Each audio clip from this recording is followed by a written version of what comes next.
नमस्कार सभी को। इस समय हम मौजूद हैं श्री रत्न सिंहासन राजगद्दी राम जी की राजगद्दी पर। प्रतिपदा की जो तिथि होती है उस दिन अन्नकूट होता है, तो उस दिन 56 प्रकार का भोग और 36 प्रकार के व्यंजनों को बनाकर भगवान को प्रसाद के तौर पर जो लगते हैं मंदिर में, वही प्रसाद जो है आज इस मंदिर पर भी प्रसाद के तौर पे भोग में लगाया गया और लगाने के बाद दिव्य प्रसाद के रूप में भक्तों को बांटा गया। आइए उसके बारे में पूरी जानकारी महाराज जी से लेते हैं। जैसे प्रभु राम के समय में हुआ था, त्रेता में हुआ था कि उत्सव मना, फिर उसके बाद व्यंजन बने, हर घरों में व्यंजन बना, भोग लगा प्रभु को, उसके बाद लोगों ने उस प्रसाद को ग्रहण किया। वही चीज आज इस मंदिर में भी देखने को मिला। महाराज जी थोड़ा सा विस्तार पूर्वक बताइए। सबसे पहले अपना नाम बताइए। जय श्री राम। ये प्रभु श्री राम जी की राजगद्दी रत्न सिंहासन। प्रभु श्री राम जी 14 वर्ष के बाद वनवास से जब वापस आए तो इसी राज दरबार में श्री राम जी का राज्याभिषेक हुआ। 14 वर्ष प्रभु राम जी वनवासी राम थे। जब प्रभु श्री राम जी का इस दरबार में राज्याभिषेक हुआ, 33 कोटि देवताओं ने स्वर्ग से पुष्पों की वर्षा की। अवध के भक्तों ने, अयोध्या वासियों ने प्रभु श्री राम जी के चरणों में दर्शन करने के पश्चात इतना उल्लास में थे कि पूरी अयोध्या नगरी को दीपों से सजाया गया और श्री राम जी महाराज के आने की खुशी में पूरा अवध नगरी दीपमय हो गया। उसके पश्चात प्रतिपदा के दिन प्रभु श्री राम जी वनवास में 14 वर्ष तक केवल कंदमूल फल पाए, नंगे चरण से विचरण करते थे। जब प्रभु राम जी राजा हुए तो अयोध्या के भक्तों ने प्रभु राजा राम को रुच रुच करके 56 प्रकार का भोग प्रसाद ग्रहण कराया और वही प्रसाद का मर्यादा आज भी चला रहा है। प्रभु राम के राज दरबार में 56 प्रकार का भोग प्रसाद लगाया गया। ये हमारे पुजारी श्री विकास दास जी महाराज हैं। इनके सानिध्य में हजारों की संख्या में आए हुए राम भक्तों को इसी राज दरबार में सभी भक्तों को 56 भोग का प्रसाद वितरित किया गया। भोग प्रसाद लोगों ने ग्रहण किया और अपने को धन्य धन्य करते हुए प्रभु के चरणों। महाराज जी, जैसे आपने बताया कि जो राज्य सिंहासन का कार्यक्रम हुआ था, वो जो पुराना प्रचलन का मंदिर है, यही स्थान है ना दिव्य? अयोध्या में केवल एक ही स्थान है। अयोध्या नगरे रम्ये रत्न मंडप मध्यगे स्मरेत्र कल्प तरो मूल्ये रत्न सिंहासनम शुभम। प्रभु श्री राम जी ने रत्न जड़ित सिंहासन को सुशोभित करते हुए 11,000 वर्ष इसी राज दरबार में प्रजा पालन किया।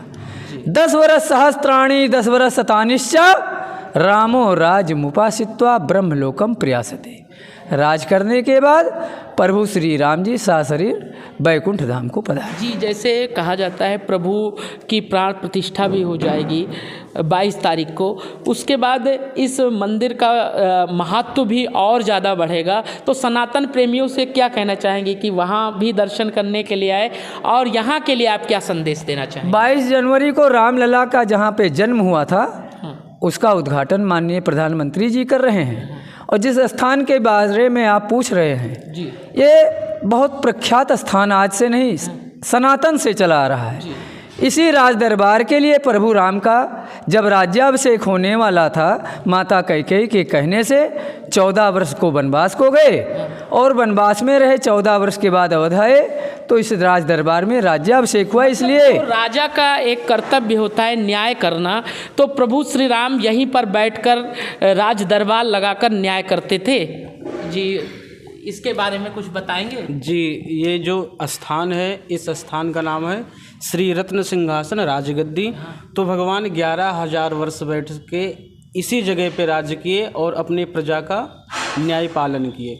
ये स्थान वही है, क्योंकि अयोध्या में जो 5 मंदिर मुख्य हैं, जिसका निर्माण महाराज विक्रमादित्य ने करवाया था। तो सर्वप्रथम आपका हुआ हनुमानगढ़ी, कनक भवन, श्री रत्न सिंहासन राजगद्दी, जन्मभूमि और नागेश्वरनाथ मंदिर। ये 5 मंदिर बहुत प्राचीन हैं।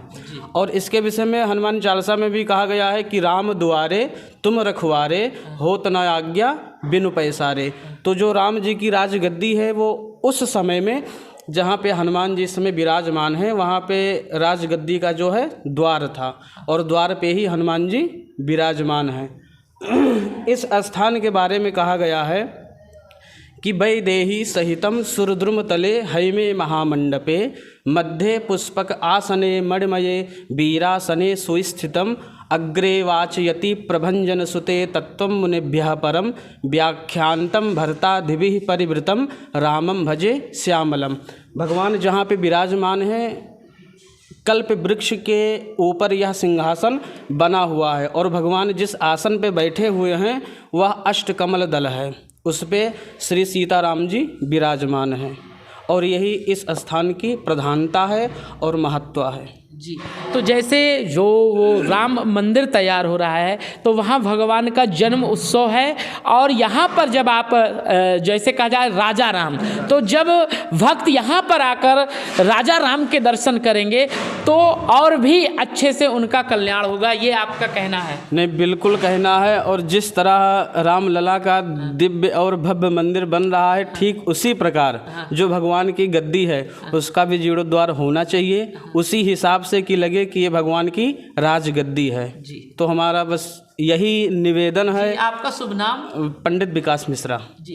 तो देखिए महाराज जी ने कितना अद्भुत तरह से पूरा दृष्टांत देते हुए और शास्त्रों में जो लिखे हुए मंत्र हैं उसके द्वारा बताया कि यही भगवान की राजगद्दी है और यहीं पर भगवान बैठकर न्याय करते थे। जैसे कहा जाता है राम राज्य, तो राम राज्य की जो स्थापना हुई थी इसी स्थान से हुई थी। तो जब भी आप राम मंदिर दर्शन करने के लिए आइए वहाँ तो करिए, लेकिन अगर राम राज्य का दर्शन करना है और प्रभु राजा राम का दर्शन करना है तो यहाँ भी दर्शन जरूर करिए। और प्रशासन से भी उनका निवेदन किया है महाराज जी ने कि जैसे आपने राम मंदिर का जीर्णोद्धार किया उसी प्रकार से राजा राम के स्थान को भी दिव्य और भव्य बनाना चाहिए और इसको इनका जो महत्व है इस मंदिर का उसको जन जन तक पहुँचाना चाहिए।